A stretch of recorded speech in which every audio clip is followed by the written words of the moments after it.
identificar cuáles son los riesgos de la exposición al ruido en las actividades que realizamos diariamente, conocer los efectos a la salud en ausencia de control del ruido y entrenamiento en el uso de la protección auditiva, ¿no? De los EPPs. Y conocer un poco más a fondo de qué se trata la hipoacusia inducida por el ruido. Entonces, inicialmente hay que conocer un poco de la anatomía del oído, lo cual nos va a permitir saber identificar a qué nivel se puede dar esta alteración y si es reversible o no, ¿no? El oído se divide en tres partes: el oído interno, el oído medio y el oído externo. El oído externo comprende desde lo que es el pabellón auricular hasta la membrana timpánica, ¿no? Hasta el tímpano. Todo esto es el oído externo. Por ejemplo, si yo frecuentemente me meto hisopos al oído o cuerpos extraños, alguna cosa, se puede formar acá un tapón de cerumen en el canal, que es el conducto auditivo externo. Y esto va a alterar mi audición. Pero esa disminución de la audición que se produce cuando hay, por ejemplo, aquí un tapón de cerumen, es reversible. ¿Por qué? Porque yo hago el lavado de oído, retiro ese tapón o ese cuerpo extraño que se ha quedado allí y puedo recuperar la audición normal, ¿no? Cosa que no pasa con otras patologías que vamos a ver más adelante en los diferentes lugares en los que se pueden dar las lesiones, ¿no? Entonces, por ejemplo, aquí sí es un tema reversible, ¿no? Los tapones de cerumen, a veces cuando se meten algunas cosas y se queda parte del cuerpo extraño. Se ha encontrado, por ejemplo, que los trabajadores se ponen el dispositivo con el cabezal roto y a veces el cabezal se queda adentro, ¿no? Entonces ahí se produce esta invasión por cuerpo extraño. Pero se extrae el cabezal y se recupera la audición, ¿no? Otra parte del oído es el oído medio. En el oído medio comprende desde lo que es la membrana timpánica en adelante, ¿no? Y eso, que estos les van a ayudar a que pueda viajar el sonido a través de los diferentes canales y se pueda producir la interpretación de este sonido, ¿no? Por ejemplo, cuando ustedes han ido de viaje, han venido de la costa o han ido a la costa, cuando pasan por generalmente cuando hacen viaje de carretera, cuando pasan por esta zona del Gavilán, por ejemplo, cuando se viene a Cajamarca, se queda como que el oído, la disminución de la audición, ¿no? No escuchan muy bien. ¿Por qué? Porque con el cambio de presión y de altura, esta membrana del tímpano se pega a los huesecillos. Esta membrana generalmente tiene que estar abombadita, como que llena de aire, pero en este cambio de altura, ¿qué pasa? Se pega a la membrana y por lo tanto no va a permitir que haya una correcta audición. Lo mismo pasa, por ejemplo, cuando te expones a un ruido fuerte en un concierto o estás con el ruido del concierto, también se produce esa alteración. Pero también son hipoacusias reversibles, porque cuando va pasando el tiempo, esto se va despegando, la membrana se va llenando de aire y se recupera la audición al 100%. Entonces también es una hipoacusia reversible la que se pueda dar en el oído medio, ¿no? Sin embargo, ya las hipoacusias que se dan aquí a nivel interno, a nivel del oído interno, ya va a afectar las células. Y estas células o estos conductos, cuando ya se ven afectados, ya son irreversibles. Entonces, es muy, muy, muy importante que nosotros tengamos en claro esto, ¿no? Porque a veces no le tomamos el debido cuidado, ¿no? Entonces, el oído externo, el oído medio y el oído interno. El oído externo comprende del pabellón auricular, la membrana timpánica, y el oído medio, los huesecillos, estribo, yunque y martillo. Y en el oído interno están todo lo que son los conductos semicirculares, el nervio auditivo. Este nervio va a ir a la corteza cerebral y ahí se va a producir la interpretación del ruido o del sonido. También están los utrículos, el vestíbulo, el sáculo, el caracol. Y también aquí en el oído interno está lo que es la trompa de Eustaquio.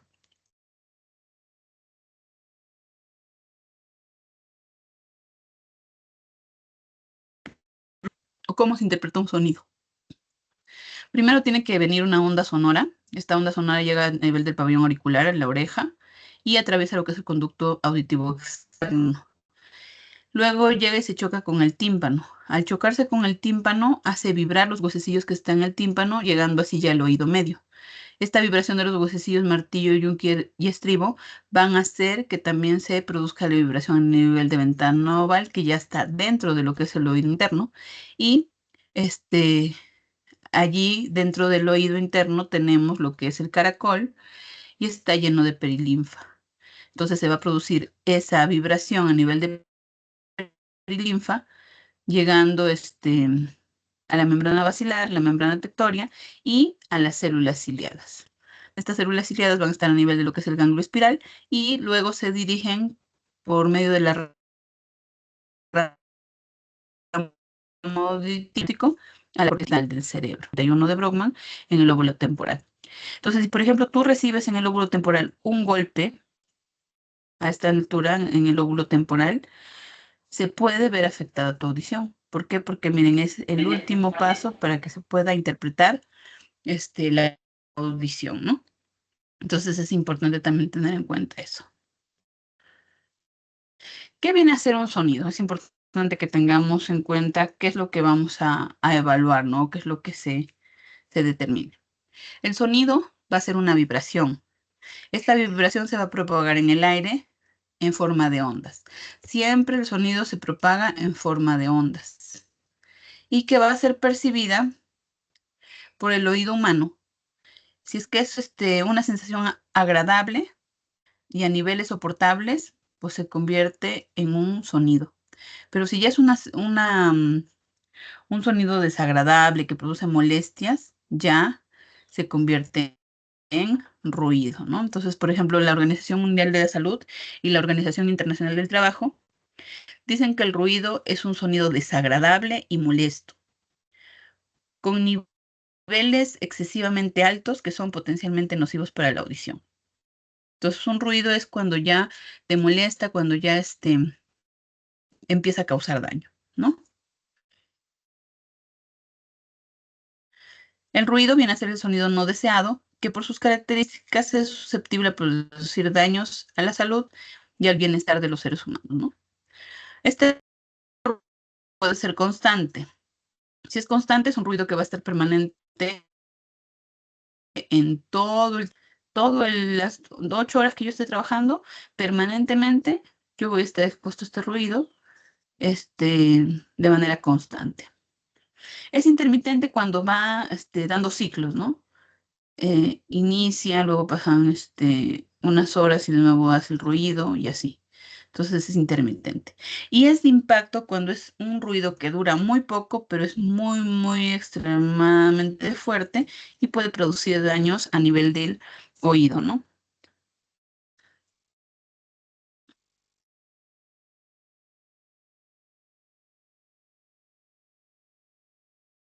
Cuando se hace una investigación de hipoacusia inducida por ruido, siempre se investiga lo que es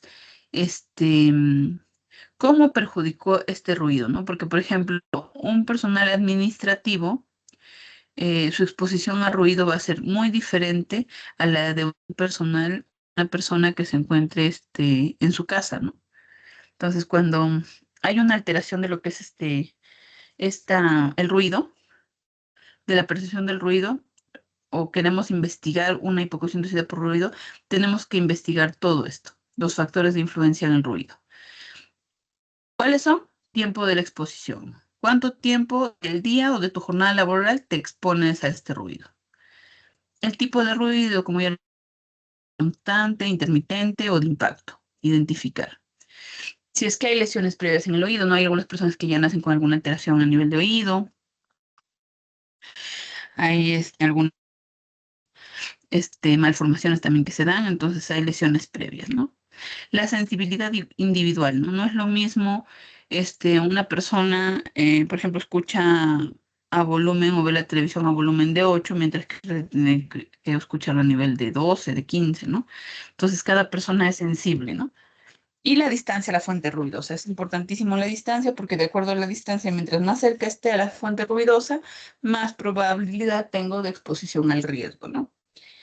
Y la intensidad, ¿no? ¿Qué tan fuerte es? Es importante que también identifiquemos eso.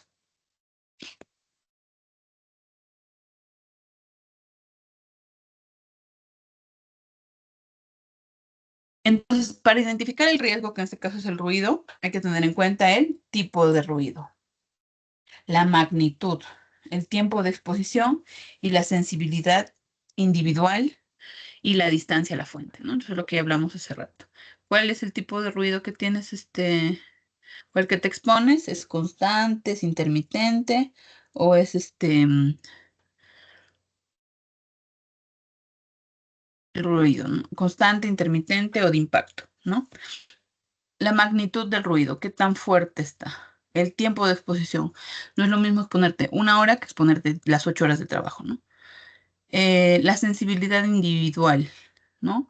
Que les decía del volumen del televisor. Algunos escuchan a 5, otros tienen que escuchar a 10, a 15, ¿no? Y la distancia a la fuente es importante porque mientras más cerca estés a la fuente, más riesgo hay de que puedas, o que te pueda producir daño, ¿no? Entonces, para evaluar y para hacer un monitoreo de ruido se utilizan estos dos equipos. Uno que es para la dosimetría, que es el dosímetro, y otro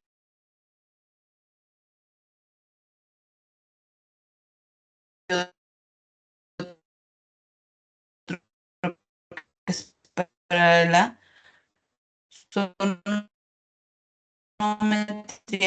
de sus actividades diarias em, con ese dosímetro para poder determinar si está o no expuesto a ruido.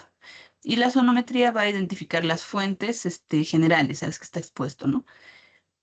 Para que se puedan también hacer identificación o estudio de ruido en el lugar de trabajo, ¿no? La legislación peruana nos emite un límite máximo permisible, la cual se dice que para que puedas trabajar 8 horas, máximo debes de tener 85 decibeles de exposición, ¿no?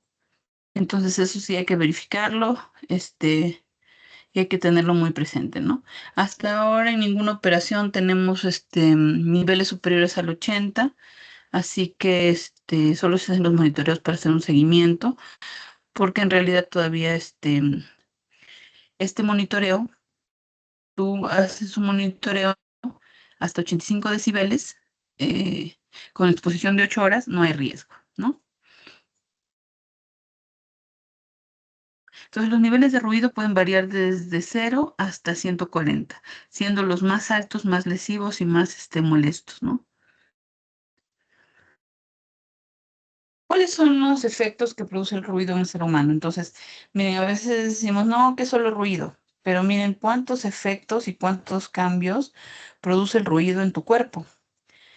Dilata las pupilas. Si es que es ruido, entonces vas a sentir eso, ¿no? Vas a sentir dilatación de las pupilas, vas a tener, incluso hay pacientes que han debutado con secreciones de hormonas tiroideas, dolores de cabeza, vas a tener palpitaciones constantes del corazón, va a haber secreción de lo que es adrenalina y va a haber movimientos del intestino y el estómago. También palpitación del corazón, secreción del cortisol por corteza suprarrenal, se va a producir lesiones a nivel de lo que es sistema musculoesquelético y también contracciones de los músculos de los vasos sanguíneos, ¿no? Entonces, si se dan cuenta, el ruido afecta a todo nivel, ¿no? Entonces, es importante que si sentimos ahí que estamos con un estrés, que necesitamos darnos un respiro, es momento de hacerlo, ¿no? Porque los riesgos psicosociales, en este caso solo hemos visto uno, pero los riesgos por exposición a ruido pueden producirte toda esta gama de patologías, ¿no? Entonces, mira, empieza desde una simple dilatación de pupila hasta producir secreción de diferentes hormonas, ¿no? El ruido también va a producir periodos o estados de irritación, tensión, palidez, dolores de cabeza, mareos, náuseas, e incluso puede llegar a lo que es, sordera incurable, ¿no?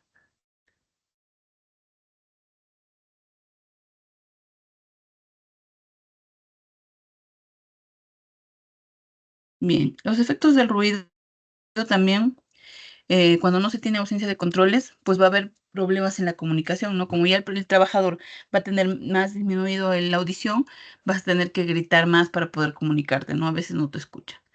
Va a estar muy baja la concentración, el trabajador se va a sentir incómodo, va a estar fatigado, va a estar muy irritable, em, baja productividad y también va a estar muy nervioso, ¿no? Como se lo percibía.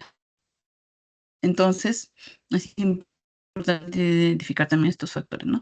Y una característica es el famoso tinnitus, ¿no? Cuando hay ya algún tipo de lesión, empieza a sonar el oído como si hubiera una abeja ahí dentro, ¿no? Entonces ese se llama como tinnitus. Para el trabajo, pues el trabajador va a tener más problemas de comunicación porque ese es lo que primero salta cuando hay una lesión, ¿no? Va a haber carencia de todo lo que es concentración. Incomodidad y cansancio, va a haber nerviosismo, bajo rendimiento, lo cual se va a conllevar a accidentes. Una de las patologías más frecuentes es la hipotiroidismo. Es la patología que causa el tema este, mm, de enfermedad ocupacional, lo que calza como enfermedad ocupacional, ¿no? Pero tiene que ser hipoacusia inducida por ruido. Y para que sea determinada como enfermedad ocupacional, es importantísimo que se haga una investigación de los factores que vimos anteriormente, ¿no? Si es que, por ejemplo, un personal administrativo que nunca tuvo exposición a ruido, le sacamos una audiometría y sale alterada, este, el personal podría solicitar la evaluación de la hipoacusia inducida por ruido eh, para que se pueda hacer el estudio, ¿no? Pero ahí se investiga. ¿Hubo exposición? No hubo exposición al factor de riesgo. ¿Cuánto tiempo se exponía? ¿Cuánto tiempo no se exponía? Este, ¿Qué intensidad, a qué intensidad lo percibía? Te le da algunos ejemplos y de acuerdo a esa puntuación se va viendo cómo se va trabajando, ¿no?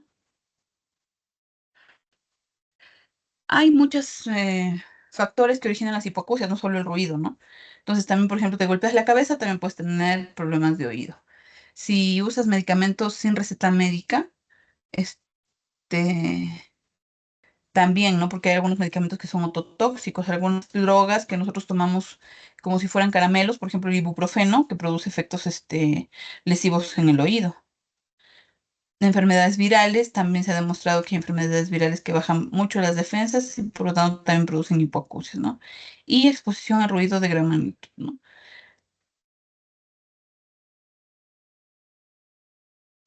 ¿Cómo se hace la evaluación inicial? Primero te tienen que hacer una audiometría. Esa audiometría tiene que estar la cabina completamente sellada y tú no escuchar absolutamente nada. Cuando ya empieza la prueba, tienes que tú determinar la, la audiometría. Cuando ya tú pasas la prueba, entras a la cabina, que es una cabina sonora. En esta cabina te van a emitir sonidos, ¿no? Sonidos que van a ir de graves a agudos y te van a ir dando frecuencias o sonidos y los van a ir cortando y viendo hasta dónde vas escuchando, ¿no? Entonces, la audiometría se mide frecuencia por frecuencia en la cabina insonora y allí se determina si es que tiene o no algún tipo de hipoacusia, ¿no? ¿Cómo prevenimos? Aunque muchas veces se ha dicho que el EPP es el último control en la jerarquía de controles, en el caso de los controles auditivos, es un control muy bueno, ayuda a que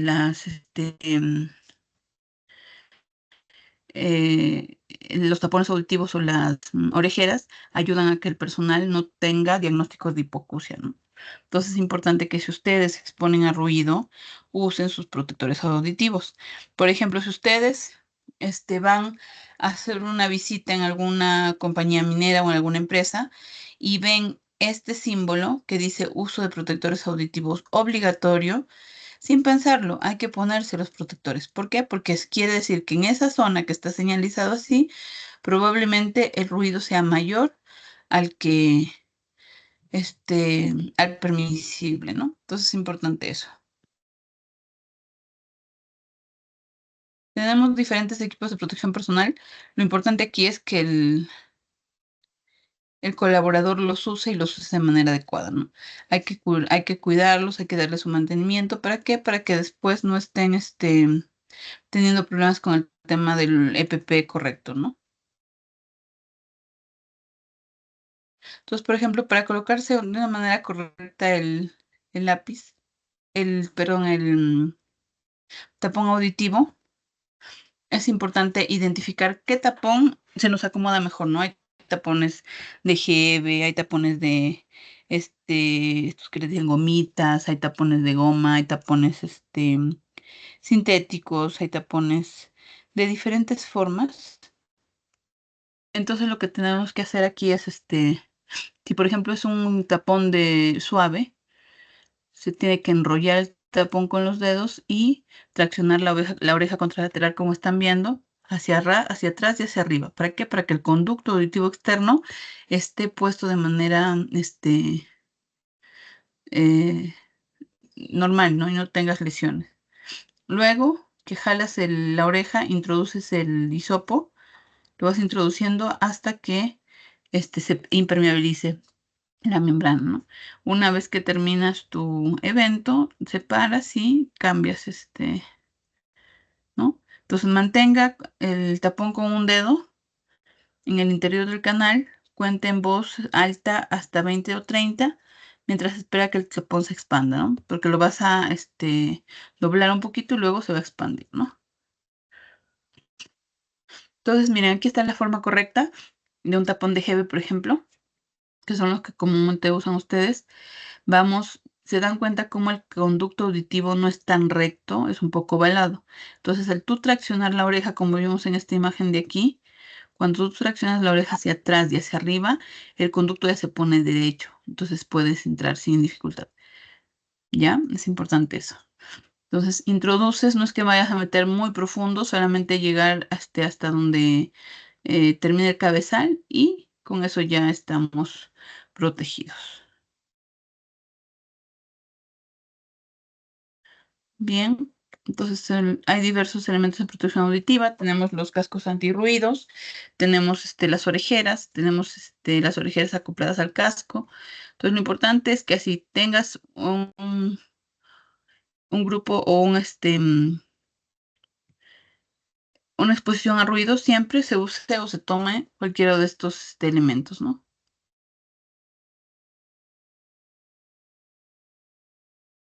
Bien, cuidados y precauciones. No manejar,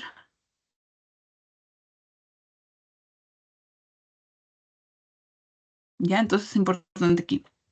¿Qué es lo que tenemos que hacer? Cuidar el EPP. Los tapones auditivos tienen que, una vez que son extraídos, tienen que lavarse con agua y jabón, se enjuagan bien, se los deja en un lugar fresco para que se desquite el exceso de agua o con lo que lo vayan a limpiar y guardarlos, ¿no? En alguna cajita o bolsita especial y sacarlos solo cuando los van a usar. Luego que, por ejemplo, si son unas orejeras, hay que limpiar toda la orejera, hay que limpiar la parte interna de la orejera y recién ahí, pues vamos a considerar que podemos usar ese PP, ¿no? Entonces, esta es, por ejemplo, una cabina insonora en donde se hacen las audiometrías. La trabajadora le está enviando señales y el señor va levantando la mano de acuerdo a donde va escogiendo las señales. Y uno de los temas también que se va a tocar ahora es la hipoacusia inducida por este ruido, ¿no? Entonces aquí lo mismo es importante que sepan que el oído está compuesto por tres partes: el oído interno, el oído medio y el oído externo, ¿no? Entonces ya les expliqué, si la lesión se da en alguna de las partes, va a ser irreversible o versible. ¿Ya? Entonces, por ejemplo, aquí vamos a ver. Si hay un GIR, ¿qué quiere decir? Que las células ya se están alterando. O sea, el GIR es una patología ocupacional que se da por exposición a ruido. ¿Y cómo se manifiesta en el cuerpo del ser humano? La hipoacusia con disminución de la audición. ¿Por qué se produce esa disminución de la audición? Porque se va eh, disminuyendo o muriendo las células que son las que le ayudan a, pues, a mantenerse bien al oído, ¿no? Entonces, cuando estas células van muriendo, ya no hay quien haga sus veces y por lo tanto, puede producir estas lesiones, ¿no? ¿Cuáles son las profesiones que están en más riesgo? Todas las personas que están expuestas a ruido, ¿no? Trabajos con producción de industria, mecanizadores, montadores, mecánicos, trabajos de mantenimiento, soldadores, personas que realizan movilización o manejan lo que es camiones, repartidores, taxistas y otros conductores, ¿no? Entonces ahí están todas las listas a las que están expuestos a ruido. Y hay fármacos que por más que digamos, no, pero mi mami o alguien le dio, hay fármacos que son ototóxicos. Allí está, por ejemplo, el cotrimazol, la ampicilina, la furosemida, la lidocaína, el ibuprofeno y el panadol. Y estos son fármacos de venta libre. Entonces, nos duele algo rápido, vamos por esta pastilla, ¿no? En lugar de ir al médico, vamos a la farmacia a automedicarnos y si no saben, igual este, mm, si no saben que estos fármacos son o producen daño auditivo, siempre hay que consultarlo antes de ingerirlo, ¿no? Entonces, eso es todo por mi parte. Quería compartirles esto de la hipoacusia. No sé si hay alguna duda o consulta. Es importante, entonces, que se lleven de la charla que hay 3 partes en el oído interno, el medio y el externo. Es importante también que conozcan que la exposición a ruido produce un diagnóstico que se llama hipoacusia inducida por ruido y puede también, eh, se da por la exposición a ruido, ¿no? Entonces hay que cuidarse. Si es que van a alguna zona que se use protectores auditivos, lleven sus protectores. La empresa les brinda el EPP para que ustedes lo puedan usar, ¿ya? Bien, no sé si hay alguna duda o consulta.